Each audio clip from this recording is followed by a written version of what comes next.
Ito hong Embahada ng Amerika nagpaalala sa mga US citizens na sumunod sa abiso ng mga otoridad dahil nga ho sa lindol. Brigada Sheila Matibag, i-brigada mo! Brigada!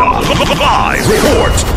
Nag-issue ng Natural Disaster Alert ang US Embassy para sa mga American citizens sa bansa kasunod ng magnitude 7.4 na lindol na tumama sa Davao Oriental kahapon ng umaga. Ayon sa embahada, offline ang customer service nito sa Davao pero nananatiling operational naman ang American Citizen Services Section sa Maynila at ang Consular Agency sa Cebu. Hinikayat din ng embahada ang mga dayuhang Amerikano na sumunod sa mga local officials, manatiling alerto at kalmado at lumayo sa mga bagay na maaring magdulot ng sugat gaya ng kabinet at mga glass windows.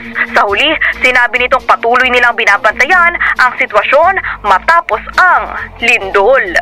In the heart of changing lives, ako si Brigada Sheila Matibag ng 15.1 Brigada News FM Manila, The Music News Authority.